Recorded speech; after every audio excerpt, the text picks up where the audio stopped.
దశాబ్దాల తరబడి రెండు కులాల వారే అధికారంలో ఉంటూ రాష్ట్రాన్ని అధోగతి పాలు చేస్తుండడంతో తమ ప్రతినిధిగా మూడవ శక్తిని సీఎం చేసే సంకల్పంతో బడుగు బలహీన వర్గాల ప్రజలున్నారు. జనసేనాని పవన్ కళ్యాణ్ వారికి ఒక ఆశాకిరణంలా కనిపిస్తున్నారు. అయితే సంపూర్ణమైన మెజారిటీతో జనసేన అధికారంలోకి వచ్చే అవకాశం లేదని పవన్ కళ్యాణ్ టీడీపీతో పొత్తును ప్రకటించి మునిగిపోతున్న నావలాంటి టీడీపీని బ్రతికించారు. కాగా జనసేన సేవలను పరిపూర్ణంగా ఉపయోగించుకుంటూ చంద్రబాబు నాయుడు, నారా లోకేష్లు పబ్లిక్ మీటింగ్లలో చంద్రబాబే కాబోయే సీఎం అంటూ మాట్లాడుతున్నారు.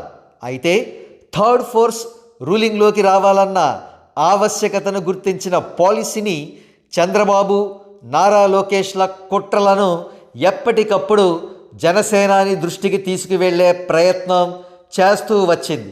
మరి ముఖ్యంగా ఎన్నికలకు ముందే Pawan Kalyan, Chandrababu Naidu CM seat sharing విషయంలో సంయుక్త ప్రకటన చేయాలని పాలసీని అభిలషించింది. అంతేకాక పొత్తులో భాగంగా 60 సీట్లు జనసేనకు తప్పనిసరిగా కేటాయించాలనే డిమాండ్ కూడా సూచించింది.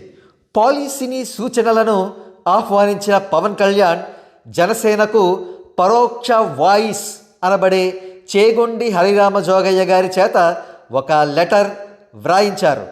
ఈ లెటర్లోని అంశాలు క్లుప్తంగా చంద్రబాబు నాయుడు ముందుగా 2.5 సంవత్సరాలు సీఎంగా ఉండాలి, తర్వాత 2 సంవత్సరాలు పవన్ కళ్యాణ్ సీఎంగా ఉండాలి. అంతేకాదు చంద్రబాబు సీఎంగా ఉంటూ ఉన్న కాలంలో పవన్ కళ్యాణ్ సహ ముఖ్యమంత్రిగా ఉంటూ రెవెన్యూ, లా అండ్ ఆర్డర్, హోంశాఖలను తన దగ్గర ఉంచుకోవాలి. తదనంతరం పవన్ కళ్యాణ్ సీఎం అయ్యాక సహ ముఖ్యమంత్రిగా నారా లోకేష్ ఉండాలి. ఇది చేగొండి గారు సూచించిన బ్రహ్మాండమైన ప్రపోజల్ అని చెప్పవచ్చు. ఈ ప్రపోజల్ వల్ల చంద్రబాబు, పవన్ కళ్యాణ్ మాత్రమే కాక నారా లోకేష్ కూడా బెనిఫిట్ పొందుతాడు. అన్నింటికీ మించి గత 5 సంవత్సరాలుగా అధోగతి పాలైన రాష్ట్ర ప్రజలు విపరీతమైన బెనిఫిట్ పొందుతారు. నియంతృత్వ వ్యవస్థ నశించి రాష్ట్రం అభివృద్ధి బాటలో పయనిస్తుంది, సస్యశ్యామలంగా ఉంటుంది.